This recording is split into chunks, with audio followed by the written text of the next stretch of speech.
With earnings season kicking off, will the results be enough to give investors some clarity as they navigate the market with very limited economic data? With us now, Regions Wealth Management CIO Alan McKnight and Farr, Miller & Washington President and CEO Michael Farr, also a CNBC contributor.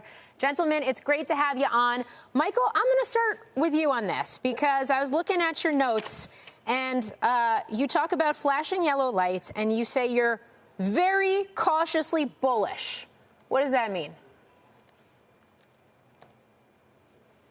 Right hair, Morgan. I've seen it so much. When prices get this high and multiples start to expand, you always hear it's different this time, and it's going to be more. And the naysayers are quieted, and they're dismissed as not getting it, not understanding the new paradigm, the big paradigm shift, the power of AI. And as I say it, as skeptical as I am, and maybe even a little bit cynical, I'm looking at the power of AI. I'm looking at some of these numbers and of earnings coming in. I'm looking at the bank earnings today. I'm listening to what Phil LeBeau just said.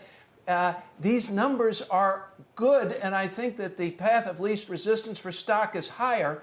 But, boy, they're expensive, and you better know what you own and not let too much risk creep into your portfolio. Alan, I want to get your thought on this market here, especially as so far earnings season, maybe Progressive's the big outlier, certainly today. But earnings season so far has been pretty solid. Incredibly solid. You look at the numbers printed by the financial services companies, the big banks, the underlying theme is of strength.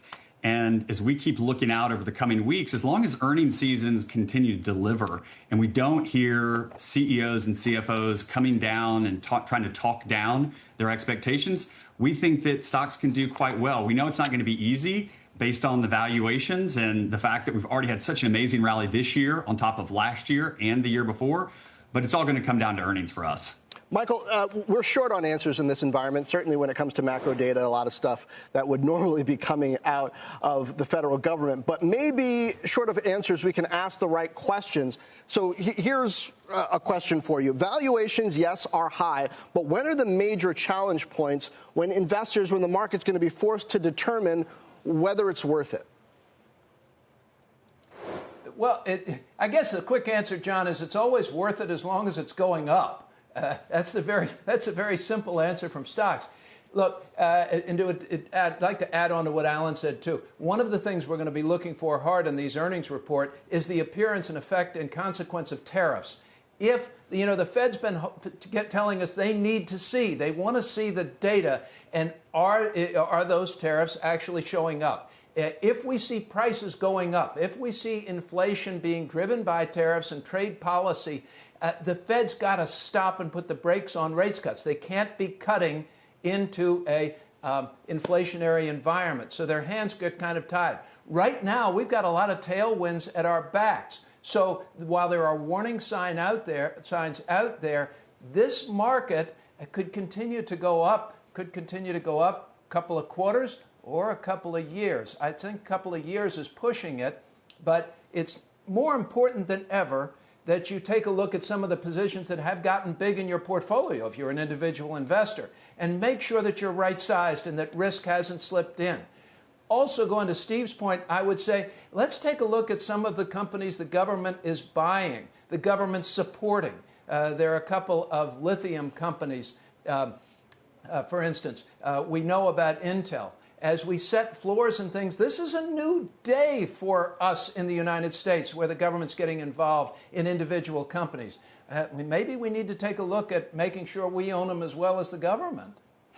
Well, I guess if the government owns it in a way we do, I guess we need to figure out how justified that is. Alan, a version of this question to you, whether it's consumer performance during the holidays, discounting, how well profit margins hold up into next year. What do you think the major decision points are going to be for the market to justify the valuations where they are and maybe even push them higher? Well, I think you nailed it, which is a little bit later on in the year, we're going to have an acute focus on what's going on with margins. Are we going to see a hybrid approach where companies pass along some and eat some? Are we going to see companies really having to pass on the majority of those costs? But we think it even comes a little sooner. So in 2 weeks, we'll have a lot of the hyperscalers, Microsoft, Google, Alphabet, Amazon, all reporting on the 29th and the 30th.